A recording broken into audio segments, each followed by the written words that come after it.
dos, tres, cuatro, clap. Les crypto-monnaies pourraient proposer une alternative technologique décentralisée aux grandes organisations bancaires, privées, étatiques. En tout cas, c'est la promesse de base. Elle se caractérise par quoi? Elle se caractérise par un système mondial de transfert de monnaie, de compte à compte, de manière décentralisée. C'est-à-dire qu'il n'y a aucune autorité centrale qui en a le contrôle. N'importe qui peut transférer à n'importe qui sans avoir besoin de banque centrale ou d'État. On va voir comment. Le système, il fonctionne tout seul, c'est-à-dire il y a quand même des infrastructures physiques, mais simplement il y a un système social qui fait en sorte que ces infrastructures physiques tournent, que des personnes de par le monde mettent en place ces infrastructures physiques pour les faire fonctionner. Et il remet en cause, quelque part, derrière, la nécessité des banques centrales. En tout cas, c'est le débat qui est posé, qui émettent et régissent aujourd'hui les différentes monnaies circulant dans le monde. Elles semblent donc être un bon candidat pour remplacer les monnaies à moyen long terme par une solution décentralisée. Peut-être, peut-être pas. On va voir les arguments pour et contre. Chaque particulier peut s'y créer un ou plusieurs comptes, chacun doté d'une adresse pour y recevoir de la monnaie. Donc on a son adresse, on peut se faire envoyer de la monnaie depuis partout dans le monde, par n'importe qui, de manière sécurisée, sans avoir besoin, encore une fois, d'autorités centralisées ou d'applications, etc. L'adresse pour recevoir la monnaie s'appelle la clé publique et il y a un identifiant unique, elle est associée à un identifiant unique utilisé pour pouvoir faire des opérations à partir de ce compte. Donc clé publique, c'est l'adresse par laquelle je reçois les choses et clé privée, c'est le mot de passe que je peux utiliser pour utiliser ce qu'il y a dans ce compte. Donc j'ai ce compte, j'ai 5 bitcoins ou Ethereum ou unités, n'importe quoi. Et ben je peux en envoyer, n'importe qui peut m'en envoyer à partir de ma clé publique. Et moi, je peux utiliser ma clé privée pour en envoyer à n'importe qui sur sa clé publique. Le système est aussi simple que ça. Maintenant, déjà, on va s'arrêter sur qu'est-ce qui fait la valeur, parce que ça paraît toujours un petit peu étrange, en fait, que ces objets virtuels aient une valeur. Qu'est-ce que c'est? La valeur, pourquoi on échange ça contre des, entre guillemets, vrais euros, vrais dollars? Qu'est-ce qui s'est passé? Donc, ce qui fait la valeur d'un objet, réel ou virtuel, comme d'autres biens, c'est un débat déjà millénaire. Enfin, il y avait les mercantilistes qui pensaient que c'était l'or, ensuite d'autres personnes ils pensent que c'est l'envie. Enfin, néanmoins, l'exemple de l'or et du sel, d'ailleurs, dans les sociétés antiques, il disqualifie l'argument stipulant que seul un bien garanti par un État peut avoir une valeur. Puisque l'or a une valeur, et l'or n'est pas garanti par l'État. Il l'est des fois, mais il ne l'est pas en soi. Les crypto-monnaies peuvent d'ailleurs se comparer aux pièces d'or, puisqu'elles ont des valeurs hors État central qui les protège. Aux pièces d'or, d'argent, de cuivre, de l'époque médiévale, époque qui était justement un temps, entre l'Empire romain et les États modernes, où la société n'avait pas d'autorité temporelle centrale, en tout cas moins qu'avant. L'idée, évidemment, c'est pas de revenir au Moyen-Âge. Il y avait déjà des défauts. Néanmoins, on peut dire que, en tout cas, ce sera l'hypothèse de cette conférence, que les crypto-monnaies sont une alternative à la pièce d'or à l'ère d'Internet, pouvant payer de petits comme de grands montants instantanément d'un bout à l'autre de la planète, contrairement à des pièces d'or. La question, c'est pourquoi utiliser des crypto-monnaies qui, quand même, ont besoin d'un arsenal technologique par rapport à la pièce d'or? C'est qu'on peut s'en envoyer d'un bout à l'autre de l'Afrique, d'un bout à l'autre du monde, sans avoir besoin du système bancaire international. Le système semble donc apporter cette solution décentralisée. On se prend à rêver d'un système d'échange ne passant pas par les grandes institutions. Déjà, dans beaucoup de pays dits non bancarisés, donc notamment l'Afrique, les crypto-monnaies permettent des transferts sur de très longues distances, d'un bout à l'autre, ou d'un bout à l'autre du continent, ou d'un continent à l'autre, sans avoir besoin du réseau SWIFT, qui est le réseau de transfert international, ou de Western Union, qui est le réseau de prédilection en Afrique. Moins opaque au niveau des institutions, elle permettrait aussi de prévenir la corruption des puissants, puisque selon les réseaux de crypto-monnaies, on peut rendre des transactions invisibles ou visibles de tous. Donc on peut imaginer un réseau de crypto-monnaies comme le réseau SWIFT, mais qui serait ouvert, dans lequel on verrait les transactions entre États, qui serait ouvert aussi aux journalistes. Mais ça, c'est un autre débat sur la vie privée. Néanmoins, technologiquement, les deux sont possibles, cacher ou pas cacher les transactions. Les comptes des gens aussi, les comptes, nos comptes, vos comptes, ils seraient mieux protégés par un réseau inaltérable, solide, qu'aucun dictateur, plutocrate, aristocrate ne pourrait voler directement ou indirectement. Ça serait notre argent à nous, tout comme si on le cachait sous notre lit, néanmoins plus sécurisé. Donc par rapport à l'or, c'est plus facile à transférer, comme on a dit, mais c'est aussi, niveau sécurité, beaucoup plus facile à cacher et à protéger. Il n'y a pas besoin de s'équiper en armes pour protéger l'or qu'on a sous notre matelas, comme on le faisait au Moyen-Âge d'ailleurs. Mais elle reste un sujet controversé. Néanmoins, les arguments en leur défaveur ne me semblent pas pertinents aujourd'hui, quand on analyse les enjeux en détail. Et on va s'attarder du coup dans cette conférence, parce que du coup, la partie c'est bien, elle paraît évidente. Maintenant, il y a tous les arguments contre. On va s'attarder à y répondre un par un et voir en fait si ils sont pertinents ou pas. Et on en profitera en même temps pour en expliquer le fonctionnement et les enjeux. Donc en débunkant les arguments contre, on expliquera aussi comment ça marche.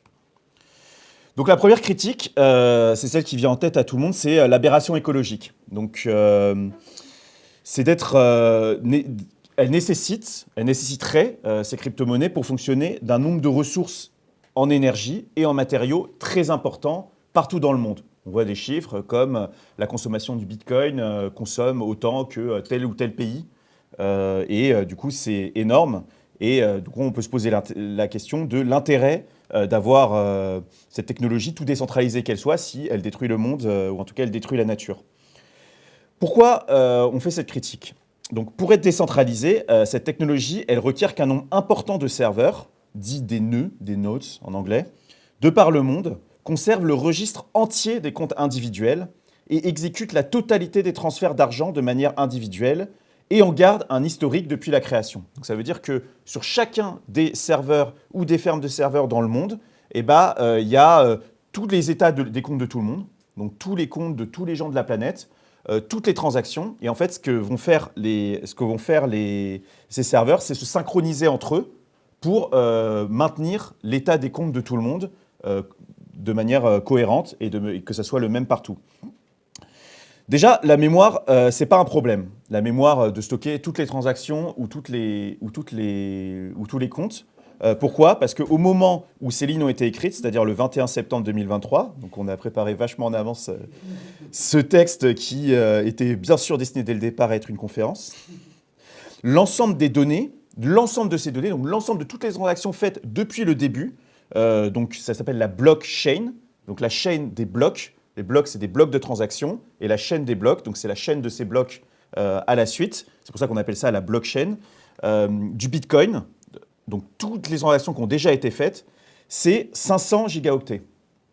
Donc en fait, c'est beaucoup, mais c'est pas beaucoup non plus. C'est pas énorme. Ça peut tenir sur un disque dur d'un ordinateur. Pourquoi ? Parce que c'est du texte. Donc en fait, la mémoire, c'est pas un problème aujourd'hui. Ça consomme pas non plus tellement de stocker toutes les transactions. En plus, on peut très bien se dire à un moment, on oublie toutes les transactions qui ont été faites depuis 10 ans et on repart à zéro avec un état des comptes initial et ensuite on remet toutes ces transactions. Donc on n'est pas obligé de conserver l'historique depuis le début. De plus, de nombreuses optimisations sont disponibles, comme avancer la date du début de l'historique pour la majorité des nœuds.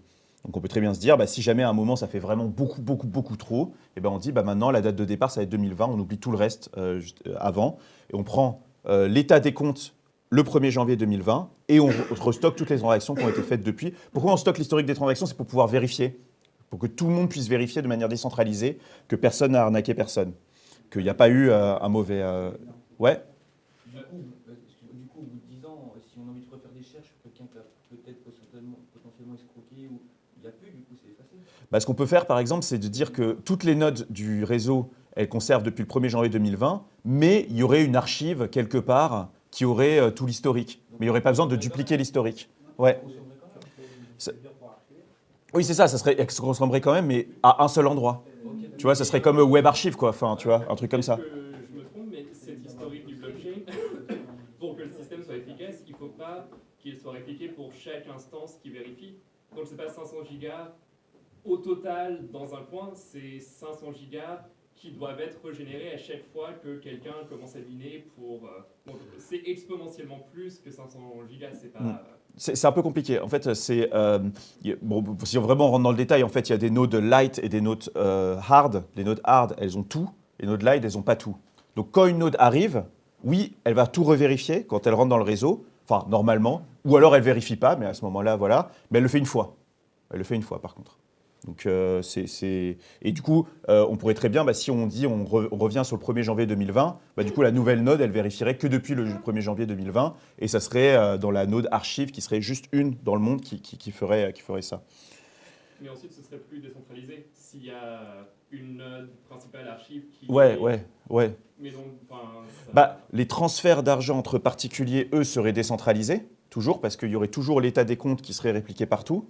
Donc la sécurité serait là, c'est juste de revérifier. Et de toute façon, en pratique, il n'y aura pas une node archive, il y en aura 5 ou 6 partout dans le monde. Parce qu'en fait, il suffit de copier le truc, le mettre sur une clé USB, en fait, pour l'avoir, quoi. Enfin... Ouais, c'est ça. Même des disques durs externes que tu vas couper et que tu puisses d'année en année toute traçabilité. Exactement. Au lieu d'avoir des archives et des dossiers partout, tu as des disques durs qui permettent de repartir en arrière à chaque fois. Exactement, il y aura toujours un petit... Chaque journaliste, chaque bureau de journaliste aurait un truc, aurait une copie, qui serait là, mais qui l'activerait pas, en fait, qui serait juste quelque chose de stocké comme sur un disque dur. C'est pas plus qu'un, en fait, 500 gigas pour donner, c'est pas plus qu'un disque, c'est un disque dur plein de films. C'est ça. Donc le problème, il vient pas de la mémoire, il vient plutôt de la vérification mutuelle des nœuds. En effet, pour qu'un ensemble de transactions, donc transfert de Bitcoin entre comptes signés cryptographiquement, donc ici là. Que toutes ces transactions qui sont ici, signées cryptographiquement par les propriétaires grâce à leur clé privée appelée bloc, soient valides, il faut que l'ensemble des nœuds, dits honnêtes, ça veut dire ceux qui n'essaient pas de pirater les réseaux ou d'arnaquer les gens, se mettent d'accord sur un nouvel état des comptes de chacun résultant des transferts définis dans ce bloc. Donc il y a cet ensemble de transactions, il faut que tout le monde prenne cet ensemble de transactions et modifie l'état des comptes en disant maintenant que A a donné à B, l'argent de A, il est dans le compte de B, tout simplement. Donc comment est-ce qu'ils font pour se mettre tous d'accord entre eux ?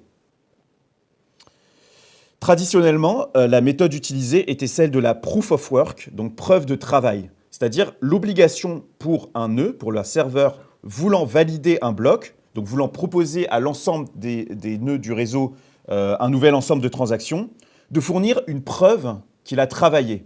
Pourquoi ? Une preuve qu'il a résolu un problème compliqué. Pourquoi ? Il doit fournir ça pour légitimer son autorité à réaliser une telle action et pour faire en sorte que ça soit un événement rare. Pour faire en sorte artificiellement que ça soit un événement rare et qu'il n'y ait pas 100 000 pirates qui arrivent. Et que ça lui coûte de l'argent. Donc, grâce à ce système, on est sûr que la personne qui propose un ensemble de transactions et un nouvel état des comptes a travaillé dur et a dépensé beaucoup d'argent. Donc, en général, il ne va pas proposer des choses fausses parce qu'il a trop travaillé pour ça. Et cette preuve de travail, elle doit être, entre guillemets, difficile, forcément, c'est-à-dire de nécessiter la dépense d'un grand nombre de ressources. Et en informatique, les ressources, c'est du calcul et donc de l'énergie. Tout en étant facile à vérifier pour les autres. Donc ça, c'est un algorithme mathématique. Donc, c'est facile de vérifier que la personne qui a proposé a trouvé une bonne solution à ce problème mathématique complexe. Mais c'est très difficile de trouver cette solution à ce problème mathématique complexe. Donc, les autres acteurs doivent être capables de tester de nombreuses preuves de travail en cas de tentative d'imposture d'un pirate. Donc, c'est très facile de tester si la personne a bien travaillé, entre guillemets, ou pas.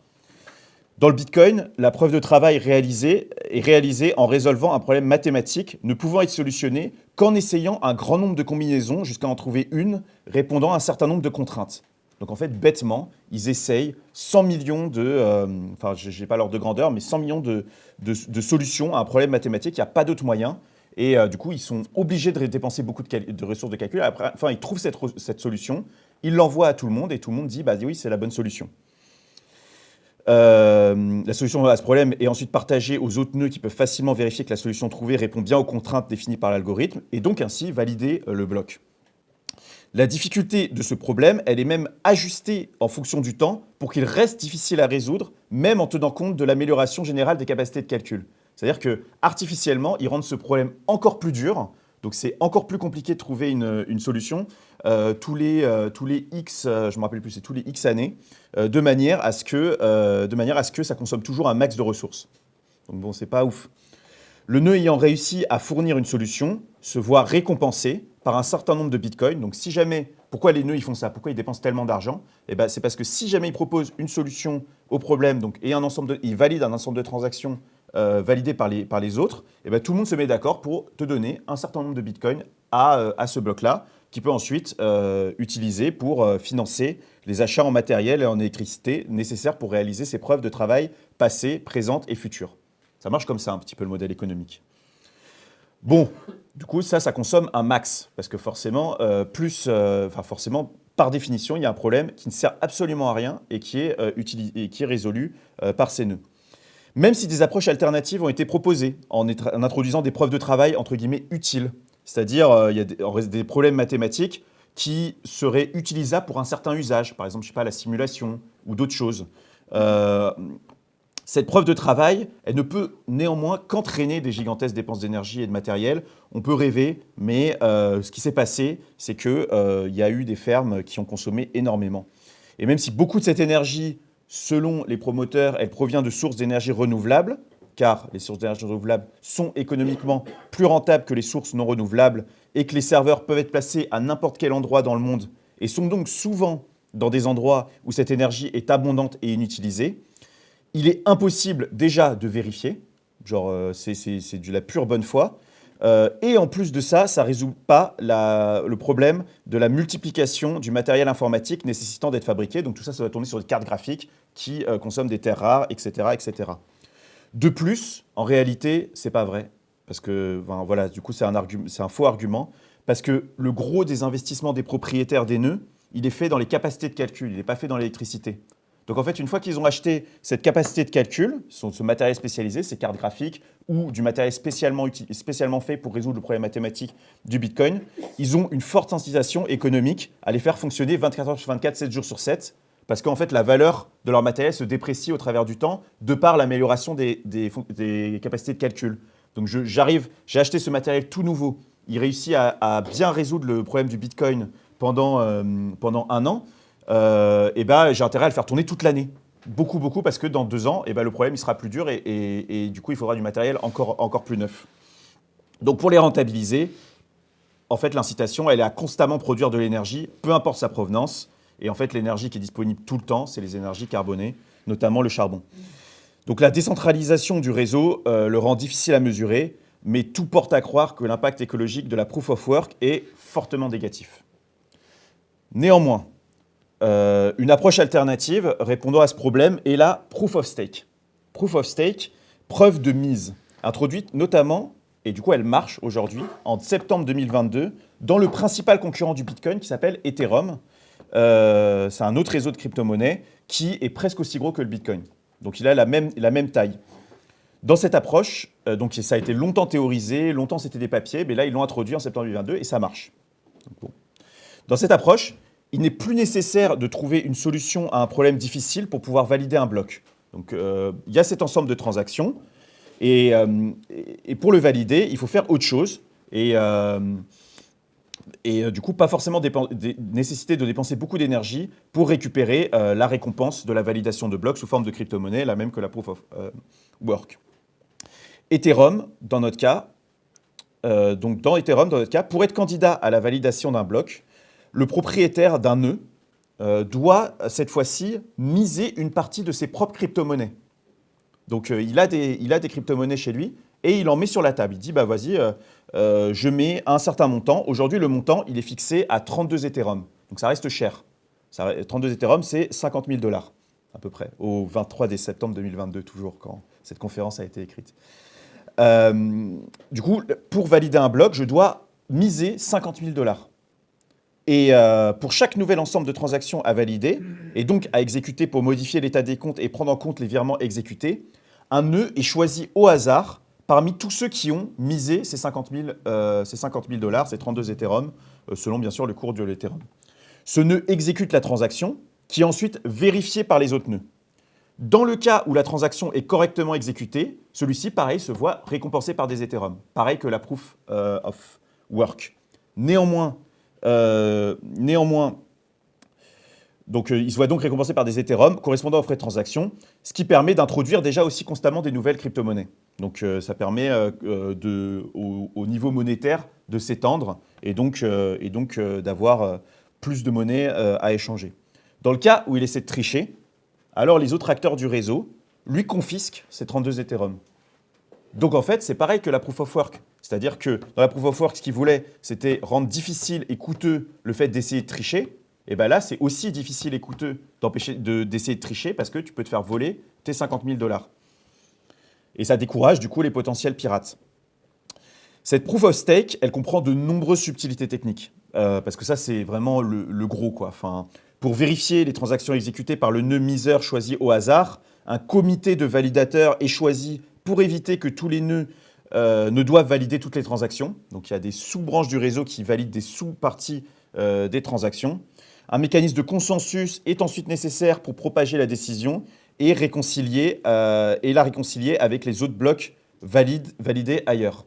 Donc une fois qu'il y a un comité qui a validé les transactions, eh ben, il doit propager cette vérification à d'autres comités. Et donc il y a tout un protocole, il y a un algorithme de consensus. Il y en a plusieurs, mais Ethereum, ils en ont choisi un en particulier. Donc c'est presque une espèce de société des nœuds validateurs de transactions qui s'auto-vérifient et qui se sanctionnent qui sanctionnent les personnes qui essaieraient de tricher. Ce mode de vérification des transactions, des transferts de crypto-monnaies, il résout le problème de la démesure écologique dans la mesure où la seule capacité de calcul nécessaire à exécuter les transactions est celle pour changer en fait l'argent des comptes. On pourrait argumenter, et du coup il y a plein de subtilités, par exemple si tu es dans le nœud des validateurs aussi, si jamais tu es dans un comité mais que tu réponds pas vite, on te sanctionne avec un Ethereum seulement, avec des petites parties, donc il y a des petites sanctions, etc. Dès que tu commences à mal te comporter, des sanctions qui augmentent un petit peu au fur et à mesure du temps. Donc c'est tout le temps en train d'évoluer. La proof of stake, c'est un protocole évolutif parce que la recherche n'est pas terminée là-dedans. Ouais. Peut-être que je ne comprends pas à cause des exemples que tu utilises, mais quand tu parles de tout le processus n'est pas automatisé. Si. Du coup, qu'est-ce que tu veux dire par quand ça prend trop de temps? Moi, j'ai cette image de quelqu'un qui est devant son bureau, devant son ordinateur et qui prend du temps, entre guillemets, à faire.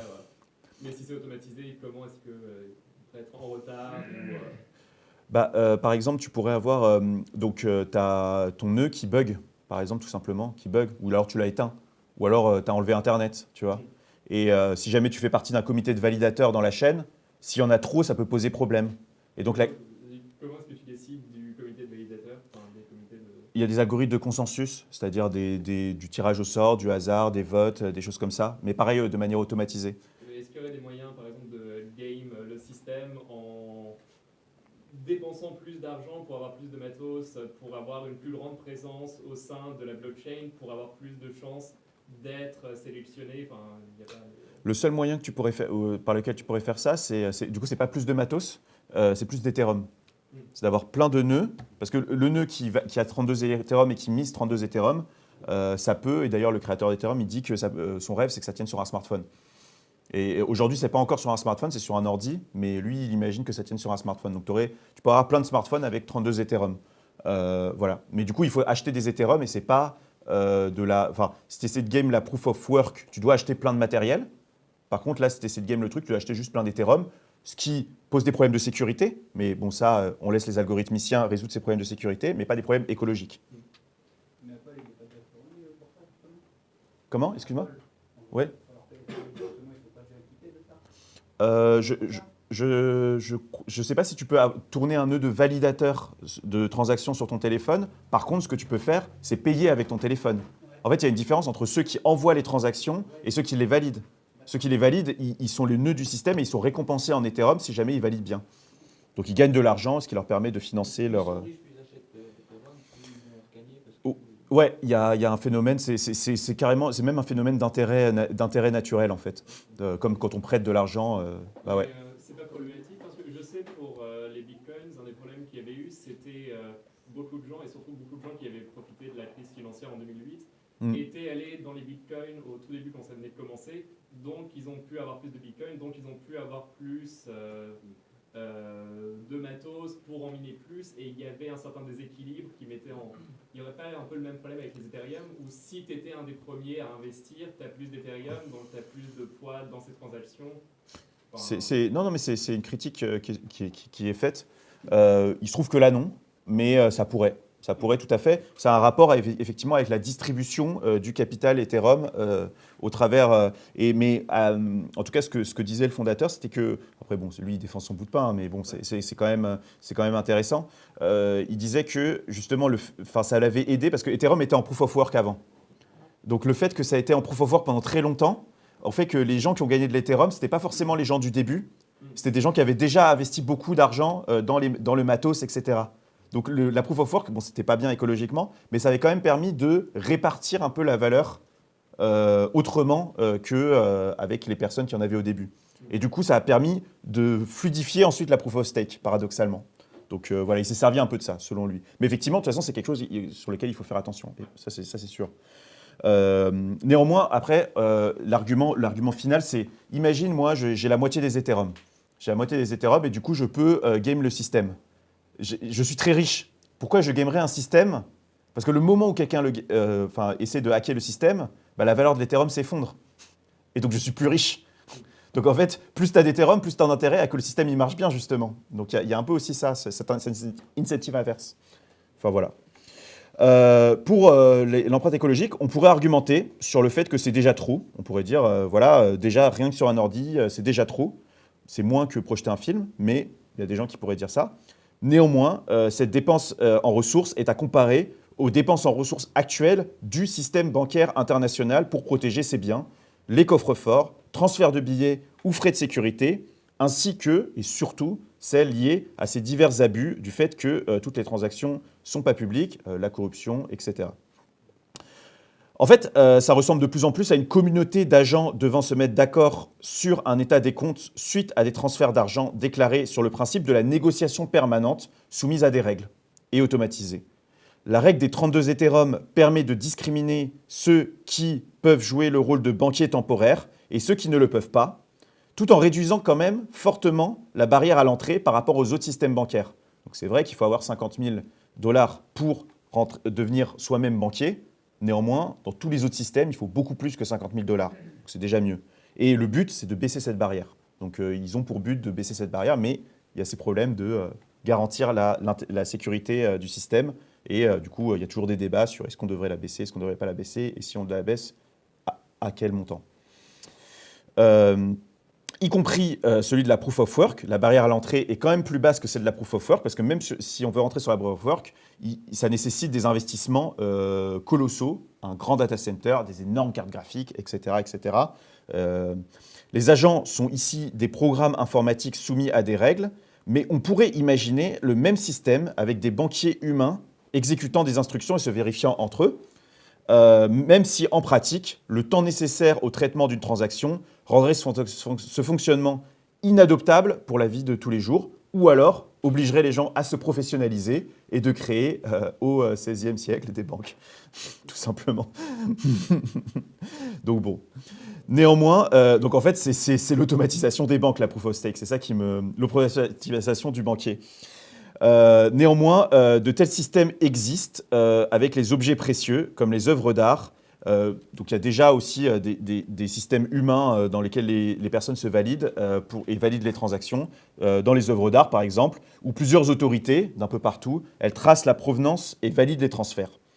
La proof of stake, dont la recherche pour en améliorer l'efficacité et la robustesse n'est pas finie, est donc un véritable système décentralisé et écologique de transfert d'argent collectivisé.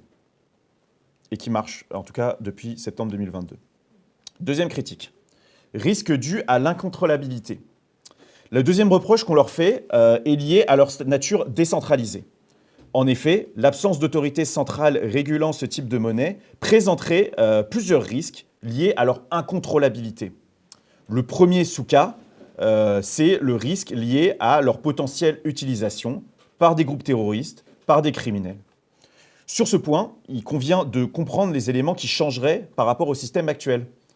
Aujourd'hui, le système bancaire mondial n'est pas transparent et décentralisé, et il est même très centralisé, et ce, même pour les principales banques centrales, à savoir la Fed, les États-Unis, ou la BCE, la Banque centrale de l'euro. Ainsi que pour les agences chargées de leur régulation, qui peuvent être nationales, comme l'AMF en France, ou internationales, comme la récente Anti-Money Laundering Authority de l'Union européenne, créée très récemment. Des paradis fiscaux appliquant le secret bancaire et dont on ne peut donc pas faire le lien entre les flux d'argent entrant et sortant, ça permet de blanchir l'argent, empêchant toute traçabilité de l'argent y transitant.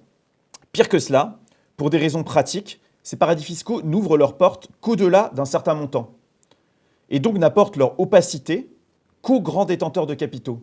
Donc ça veut dire qu'on peut être corrompu, mais seulement si on a assez d'argent. Sauf rares cas de coopération internationale et d'enquête approfondie, le rôle des agences régulatrices se limite donc au flux sur leur juridiction. Donc au flux d'entrée d'argent, l'AMF ne peut contrôler que ce qui transite par la France. Et comme maintenant ça transite par les paradis fiscaux, elle ne peut pas. Dans les crypto-monnaies, l'ordre des transactions et l'état des comptes est public, car devant être vérifié par l'ensemble du réseau. Il est donc possible de tracer n'importe quelle monnaie, et même si elle est passée par un paradis fiscal, dont les comptes deviendront alors automatiquement publics. Cette transparence bénéficiera aux autorités, si jamais elles veulent mieux contrôler, en tout cas les criminels et les transferts terroristes, en tout cas au moins savoir qui achète des armes, mais également à la société civile, et en particulier aux journalistes qui pourront, il est vrai, qui pourront du coup mieux enquêter. Il est vrai qu'une autorité centrale ne pourra plus geler les avoirs d'un particulier, car elle ne pourra exercer de contraintes sur le réseau, mais elle pourra toujours contrôler les achats de matériaux physiques et biens immatériels réalisés grâce à ces fonds. Donc elle pourra toujours empêcher que des fous s'équipent d'armes. Elle pourra aussi interdire la convertibilité des unités en dollars. Elle pourra, tout à fait. Et donc, il n'y aura aucune valeur. Bah si, parce qu'en fait, tu pourras, à ce moment-là, tu achèteras directement en Ethereum. En fait, la question, c'est quelle est la monnaie utilisée pour l'échange. C'est comme, par exemple, si on imaginons, c'est le même débat pour l'or. Imaginons demain, tout s'échange en pièces d'or et du coup, les États-Unis décident d'interdire la convertibilité de l'or en dollars. Si les gens continuent de se payer en pièces d'or, ça marche. Si les gens choisissent le dollar, ça ne marche pas. Ça dépend quelle est la valeur d'échange universelle.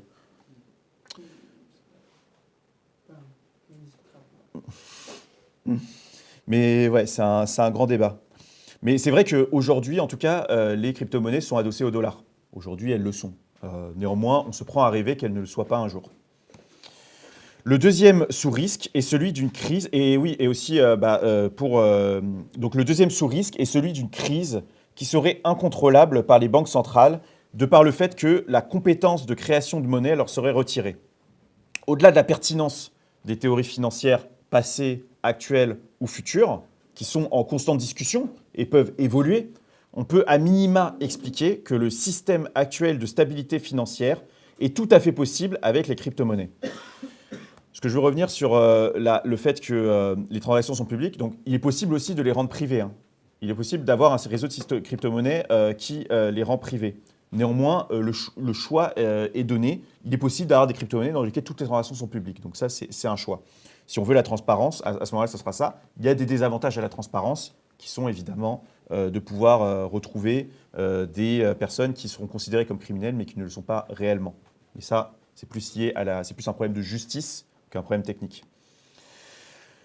Donc le deuxième sous-risque est celui de crise qui sera contrôlable par les banques centrales. Au-delà de la pertinence des théories financières actuelles, qui sont en constante discussion et peuvent évoluer, on peut à minima expliquer que le système actuel de stabilité financière est tout à fait possible avec les crypto-monnaies. Donc ce qu'on fait aujourd'hui, c'est possible. Aujourd'hui, les banques centrales contrôlent la masse de monnaie en circulation en grande partie grâce aux taux directeurs, qui sont les taux auxquels les banques privées peuvent emprunter de l'argent. Quand un prêt est octroyé, donc quand une banque centrale elle prête aux banques privées, l'argent est ensuite injecté dans la société selon les intérêts pécuniaires de la banque privée empruntrice, ce qui pose d'autres problèmes. Mais bon, ce n'est pas le sujet de cette conférence.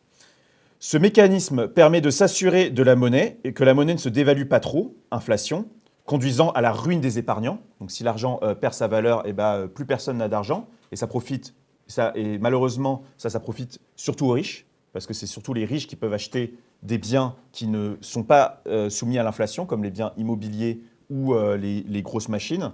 Je pense par exemple à l'Iran, où tout le monde achète où les riches achètent des biens immobiliers et des voitures parce que l'argent baisse énormément, ce qui, du coup, les riches peuvent stocker leur argent et du coup ne pas avoir la valeur de leurs biens qui se dévaluent, tandis que les pauvres ont leur argent qui se dévalue énormément parce qu'ils n'ont pas le palier pour acheter ces biens immobiliers et donc du coup ils sont obligés de travailler, ils ne peuvent jamais stocker leur argent. Donc, c'est quand même bien de lutter contre l'inflation. Ou alors, lutter contre la déflation, qui est le contraire, c'est l'argent qui gagne la valeur, et ça conduit à l'immobilier. Enfin, on ne peut plus utiliser la monnaie, parce qu'en fait, les gens ils commencent à stocker de la monnaie, puisque la monnaie permet de gagner de la valeur au fur et à mesure du temps. Et c'est ce qui n'est pas bien non plus. Donc, c'est bien quand même de lutter contre l'inflation et la déflation, peu importe comment on le fait. Dans les systèmes de la proof of work ou proof of stake, l'argent est créé en récompense des acteurs qui valident les transactions, comme on a dit. Il est donc parfaitement possible d'établir un mécanisme similaire au taux directeur qui augmenterait ou baisserait la quantité d'argent en circulation selon les besoins du moment, tout simplement en augmentant ou en réduisant la récompense de la personne qui validerait des transactions. Donc si on augmente sa récompense, soit on augmente l'inflation parce qu'on augmente la quantité de monnaie en circulation. Si on la baisse, eh ben, on augmente la déflation. Voilà, selon si on veut lutter. Ouais. Qui déciderait du coup de ça à un comité? Est-ce que ce serait proportionnel par rapport à l'investissement, enfin, au nombre d'Ethereum? Est-ce que ce serait juste C'est justement, la question est ouverte. Techniquement, c'est possible les deux. Techniquement, on peut très bien avoir un mécanisme automatisé qui regarde la quantité d'argent en circulation et qui regarde, etc. Néanmoins, un mécanisme automatisé pour ce type de choses, ça paraît quand même un peu risqué, ça peut s'emballer en fait facilement. On peut imaginer du coup à ce moment-là, en fait on peut très bien imaginer d'ailleurs les banques centrales qui font ça, qui font la même chose. Ça ne veut pas dire qu'elles auraient le contrôle sur les transactions, elles auraient juste un contrôle sur l'inflation, déflation, appuyer sur le bouton ou pas appuyer sur le bouton. Donc ça dépend, c'est un débat. Est-ce que ça doit être des autorités, des grands experts? Moi, je pense que ça serait pas mal. Est-ce que ça doit être automatisé avec les risques d'emballement? Il y en a d'autres qui le supportent, mais les deux sont possibles, en tout cas techniquement. Il est communément admis, en tout cas, une chose est sûre, c'est que si c'est des grands experts, c'est le même système que maintenant. Donc, il n'y a pas plus ou moins de risques que le système de maintenant. C'est ça que je voulais dire. Ça n'augmente pas les risques. Il est communément admis que la non-intervention de l'État dans les économies telles qu'elles existent aujourd'hui conduit systématiquement à des crises financières causées par des phénomènes de spéculation. C'est ce qu'on a vu plein de fois. Tous les mécanismes de régulation qui soient inclus dans le New Deal à la suite de 1929 ou dans les accords de Bâle 1, 2 ou 3 à la suite de la crise de 2007-2008 ne sont pas dépendants du type de monnaie en circulation. On peut les faire avec le dollar, avec l'euro, comme avec les crypto-monnaies. Pour ce qui est de l'augmentation des dépenses publiques, elles se financent grâce à des bons du Trésor, qui sont des emprunts à court ou long terme. Ces emprunts peuvent se faire de manière équivalente avec des crypto-monnaies ou des monnaies traditionnelles. Ça ne change pas. Des entreprises privées ont déjà réussi à stabiliser la valeur de la crypto-monnaie qu'elles proposent. Donc il y a des entreprises qui proposent ce qu'on appelle des stable coins, c'est-à-dire des coins qui ont une valeur stable par rapport au dollar. Donc c'est la critique qu'on leur fait. Mais elles ont réussi à la stabiliser, la valeur de la crypto-monnaie. Comment elles ont fait? Tout simplement, elles ont fait comme des banques, elles ont gardé des réserves en devises pour les réinjecter ou les reprendre dès que le prix y varie. Et 100 000 fois, on a dit qu'elles allaient faire faillite. C'est le même modèle que les banques, c'est la même chose. Mais 100 000 fois, on a dit que ça allait faire faillite parce qu'elles ont moins de réserves que la quantité en circulation. Et 100 000 fois, elles n'ont pas fait faillite. 100 000 fois, ça a marché. Néanmoins, ça ne veut pas dire qu'elles ne feront jamais faillite. Et du coup, la régulation avec des accords financiers, c'est quand même pas mal. Les accords de Bâle, en gros, qu'est-ce qu'ils disent? Ils disent qu'on doit maintenir un minimum de réserve de change par rapport à la monnaie qu'on émet. Donc, on peut faire pareil avec ce type d'entreprise. Donc c'est ça, souvent décrié du fait que leur niveau de liquidité ne pourrait leur permettre de satisfaire tous les épargnants dans le cas d'un retrait massif, d'un bank run. Ce risque est en fait le même pour la totalité des banques privées. Pour juguler ce risque, les accords de Bâle ont défini des exigences minimales de fonds propres et un consensus semble s'être créé sur la stabilité d'un tel système. En tout cas, c'est le système tel qu'il existe aujourd'hui. La configuration serait un peu différente dans le cas où les crypto-monnaies venaient à remplacer les monnaies traditionnelles. Néanmoins, cet exemple montre que les mécanismes de stabilité de ces premières ne sont pas forcément différents que ce qui se faisait traditionnellement. On peut aussi toujours, si jamais elles arrivent à les remplacer, maintenir une réserve de change en crypto-monnaie.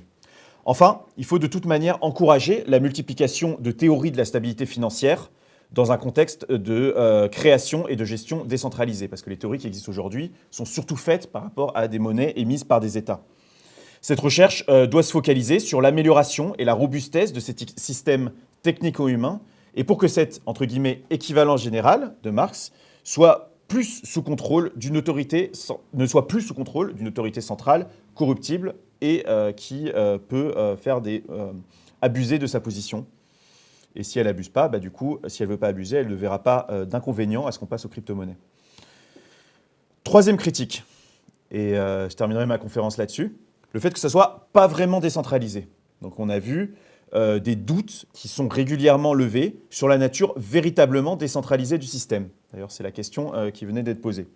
En effet, il est arrivé au moment de la proof of work qu'une zone géographique contrôlée par un État ou des acteurs privés soit en possession d'un trop grand pourcentage de la capacité de calcul, ce qui exposait le réseau à des attaques dites de 51%, c'est-à-dire que les acteurs majoritaires pourraient se mettre d'accord pour pirater le réseau en votant à majorité pour des solutions fausses et ainsi s'attribuer une partie de la monnaie virtuelle. Donc dire, en fait, ces transactions-là, elles résultent en « j'ai plein de fric dans mon compte », même si personne ne m'en a donné. Dans cette configuration, les acteurs majoritaires pourraient se mettre d'accord pour pirater le réseau en votant à majorité pour des solutions fausses et s'attribuer la valeur de la monnaie virtuelle, je l'ai déjà dit. Même si on voit mal pourquoi des acteurs ayant réalisé de tels investissements en infrastructure de calcul ou en crypto-monnaie saborderaient le réseau qui leur permet de gagner leur croûte, ça reste possible si une utilisation alternative de cette capacité est possible. Par exemple, ça reste possible, par exemple, en revendant, par exemple, ça peut exister, on peut imaginer, par exemple, pour la Proof of Work, des personnes qui ont plein de cartes graphiques, plein de bitcoins, ils font un dernier casse, ils prennent tout, ils revendent tout, et ensuite ils revendent leurs cartes graphiques à d'autres industries, par exemple à l'intelligence artificielle. On pourrait imaginer un scénario comme ça. En tout cas, ouais, c'est ça. On pourrait imaginer, en tout cas, que les gens du 51%, ils vont saborder le réseau, mais ils trouvent un moyen d'en tirer profit juste avant de se casser. Les gens qui s'allieraient, ils s'allieraient sur la base de quoi? Ils seraient justement, en fait, ils seraient amis déjà de base. Du coup, Et ces gens, ce seraient des citoyens d'un même État, par exemple. par exemple, Donc en fait, ça voudrait dire que généralement, ceux qui font ça, c'est des Américains. par exemple, Donc c'est soutenu par le complexe militaire-industriel des États-Unis. Non. non. Parce que c'est des Américains que c'est soutenu par le complexe. Ah non, mais Dès qu'il y a un risque. Mais quelle est ta, Blaise, quelle est ta question? Mon objection serait de dire que tant qu'il existe cette forme impérialiste d'État militarisé à l'échelle mondiale qui maintient les valeurs monétaires en général, ce réseau redouble simplement cet impérialisme sous une autre forme, mais c'est pas parce que c'est décentralisé que c'est pas... C'était quoi le mot pour la France déconcentré. En fait, c'est pas décentralisé, c'est déconcentré. C'est-à-dire qu'on n'a plus une banque centrale, on a plein de petites banques, mais en réalité, toutes ces petites banques, si ils sont toutes quasiment aux États-Unis, ça permet quelque chose. Oui, ça résout pas le problème de la concentration des capitaux, ça résout pas le problème des abus de pouvoir par des organisations. Néanmoins, ouais. Non, c'est pas 50 000 $, c'est 32 Ethereum, qui aujourd'hui valent 50 000 $, j'ai dit ça, mais 32 Ethereum, tu peux le faire partout. Aujourd'hui, c'est surtout utilisé d'ailleurs dans les pays non bancarisés, donc dans lesquels il y a peu d'États. Néanmoins, ça ne résout pas tous les problèmes, ça c'est certain. Ça, par contre, ça les amenuise. Néanmoins, ce problème est beaucoup moins présent dans les blockchains que dans les systèmes bancaires traditionnels, justement. Le problème des gens qui se mettent d'accord pour escroquer, en fait, tout simplement, les épargnants. Ou des banques systémiques se comptent au nombre de 30 aujourd'hui. Aujourd'hui, les accords de Bâle définissent qu'il n'y a que 30 banques dites systémiques. De plus, ce problème est en passe d'être résolu avec la Proof of Stake, dans la mesure où la barre d'entrée dans le groupe des validateurs de transactions est beaucoup plus basse, il y a beaucoup plus de banques systémiques, ce qui rendra le réseau beaucoup plus décentralisé par rapport à ce qui existait avant, tout en ne solutionnant pas, évidemment, tous les problèmes de centralisation. Des efforts d'ingénierie sont actuellement déployés pour baisser cette barre, tout en garantissant la sécurité du réseau, de manière à démocratiser la validation lucrative des transactions. Merci à tous. Et j'espère que je vous ai donné envie de vous intéresser à ce sujet, qui n'est pas parfait, qui ne solutionnera pas tout, qui a un champ de recherche, mais qui me paraît quand même une piste assez intéressante.